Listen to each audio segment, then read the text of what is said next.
Hey guys, welcome back to Season with Love. I'm Casey. Now I have my table set up for y'all to prepare.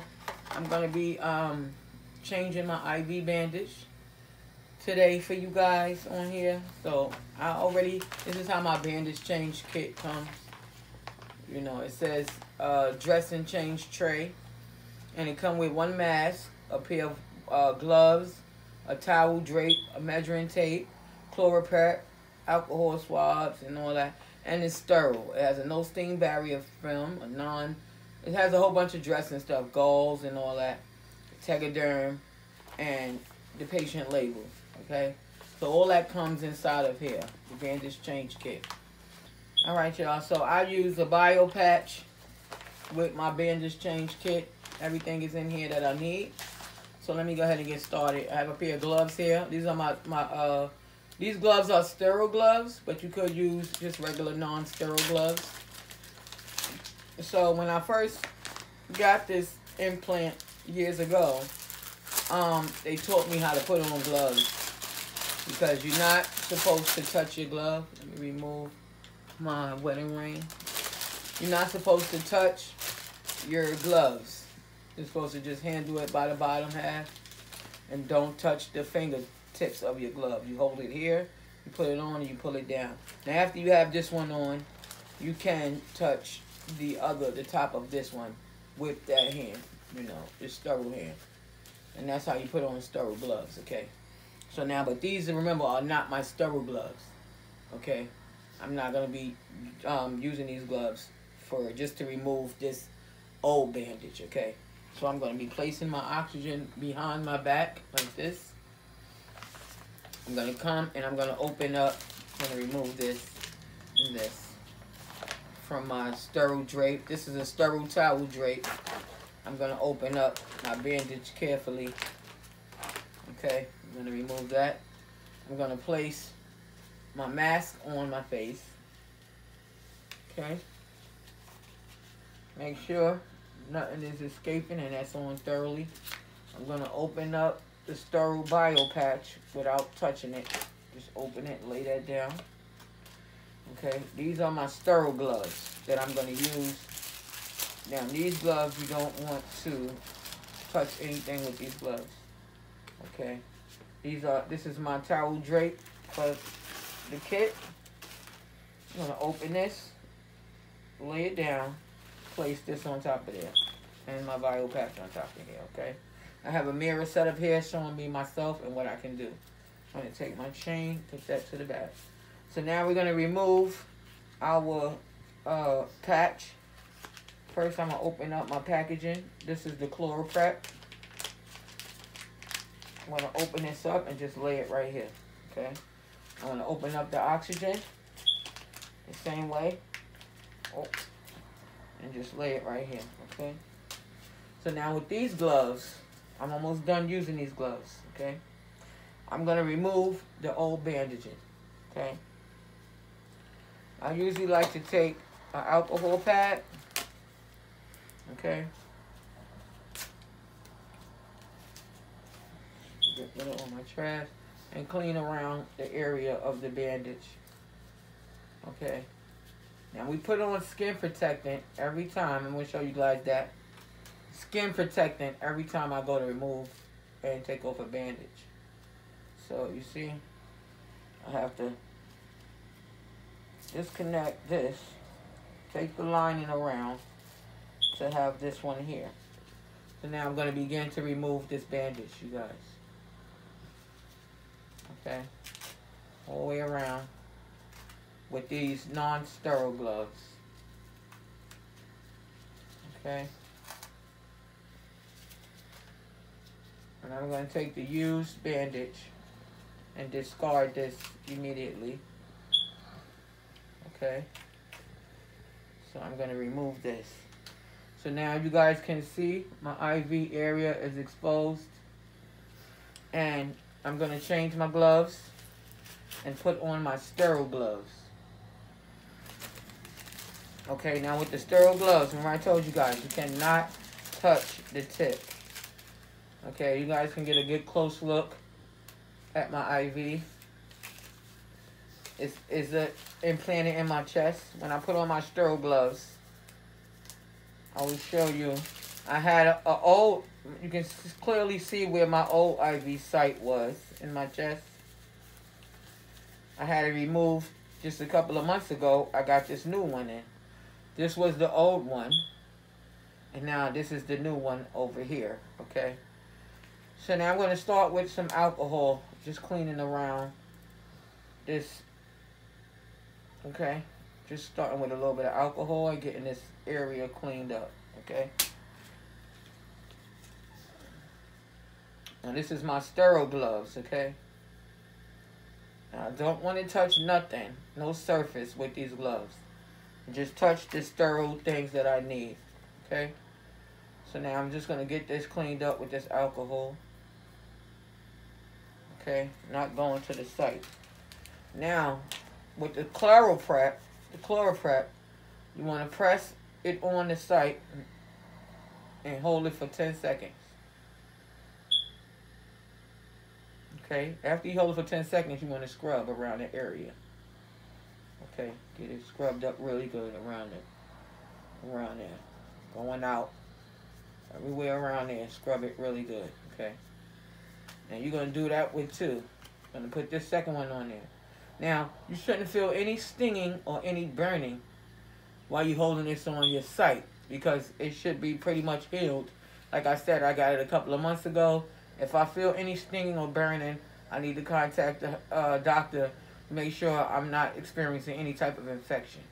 Okay? Now after that, I will go any redness or swelling to the site. You know, not just basic redness from the bandaging and stuff like that, okay? You can see, you see the light spot on my chest is because I had my previous bandage for 2 years. You can see it's right in the dead center of the light, the discoloration, because I got tanned, you know, in those years. So you can see the light spot, and now they put this one to the side over here. I only had it for a few months. So now with this last one, okay, this is the last one. Make sure it's saturated well. I'm going to still hold it on there for 10 seconds. Okay. Now, but instead of scrubbing the area, I want to scrub this piece here. Okay. And get this all cleaned up. Under it, around it, everywhere. Get everything you need to get from it. Clean it out very well. Okay. Make sure it's very clean. Okay. It's looking good. Clean it up good. Clean the line. Okay. It's looking pretty good. Now we're going to let this dry for a few seconds before we go to the next step. Because the next step is putting on this no sting barrier film. Okay. This is a protective wipe. Okay.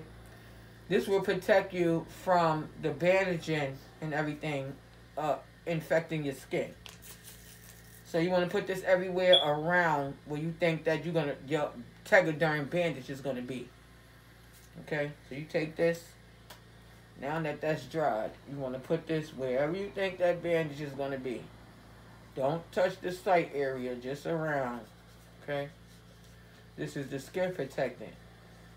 It's still going to be a little red when you remove it because your skin have to get used to that, okay? Once you put that around, you let that dry for a few seconds. And now, instead of doing the galls and everything, sometimes you guys will see me with the galls on there like I just removed. I'm going to do this time a bio patch, which is this little disc right here, okay? It has a split in it. And you put it on there to protect the site and cover everything. Oh, this line keep moving on me. Okay, so I'm going to put the bio patch over there to protect this line and everything. Okay? Put it right over there. Just like that. Okay? Now that I have the bio patch on there, I'm going to go ahead and cover this with a piece of gauze. And over that gauze, I'm going to go ahead and put my Tegaderm, okay? Which is the bandage cover that's going to protect you for this week, okay? Put it everywhere where you put that bandage protected at, okay? Once you have that on, just peel this right away. Okay. Get this peeled all off. And there you go. It's back on. Now you're protected for another week. You make sure your clamp is out, because this clamp is how you change your line and your filter. So you make sure that's out. So now we're going to put one last layer. This has helped you protect things from getting into the bottom of here. Okay. So you just take this. Okay. I'll do it like this. Put it up on there like that. Peel that other side off, and that's sealed tight. You see? And y'all, I do this weekly. Now I remove my gloves. My mask. Okay, I do this weekly to make sure that my bandage and my site and everything stays clean and take care of myself, you know. If it wasn't for me, my, you know, attitude and everything that I got for trying to stay alive during this, you know, I'm fighting for life, you know, literally, you know, and dying to cook. And that's the God honest truth. Really, you know. My husband tell you, nothing makes me happier than getting some groceries and getting up in that kitchen and putting a meal together. I ask him every time, what you want to eat, babe? First thing I do, guys, is put my wedding ring back on my hand. My husband will kill me. Where's your wedding ring? I lose everything, y'all. And I love going in the kitchen, making up meals for my husband. Even though my husband is very indecisive, he never knows what he want to cook, because ain't nothing I can't cook, y'all. Y'all leave down in the comments what y'all want me to get in this kitchen and make. You know, 'cause my kids, they got everything they want me to make. I just came up with a recipe and improving on my rice pudding, y'all. Y'all stay tuned for that rice pudding video, y'all. It's going to be some twists and turns in there. Something y'all ain't never had before. But y'all going to love it. Y'all see my hair? Y'all haven't seen my hair yet on Season with Love. I was taking out some cornrows my daughter put in here for me. But I have a lot of hair, which is not good. When I'm changing my bandage, I can't have my hair out, you know, or cooking. So that's why I wear my bonnet a lot, because I be in the kitchen a lot, cooking, and, you know, of course I don't sleep with my hair all over the place. But, you know, I'm gonna let y'all see me today. This is me. I'm Casey. You know, doing my best to stay in this kitchen with y'all, for y'all, on Season with Love. You know, I hope y'all enjoy chatting with me today. You know, y'all, I want to say God bless each and every one of y'all. And y'all have a blessed day. And I hope y'all, you know, subscribe to my channel. You know, share it, like it, and subscribe it. I'm trying to get my story out to as many people as I can, hoping I touch somebody and have them get out their bed and get back to doing what they love, you know. Well, it don't have to be cooking. It can be crocheting and knitting or sewing or painting, you know. Do what you love doing. Even if you don't have that much life left, live the life you have left. Okay, please. Don't give up. I plan on living to my last day, to my last hour, minute, second, on this earth. I planned on living it, okay, to the fullest. And staying happy and keeping my family happy, okay. Live your life to the fullest, okay? To the last day. They say your last day might be tomorrow, but only God has the last say, okay? So as long as he got me here with work to do, I plan on doing it, y'all. Y'all stay tuned. See what I'm doing next on Season with Love. Come back next week. Chat with me, okay? Hit that notification bell so you be notified every time I upload one of these videos, okay? God bless you. Thanks for watching.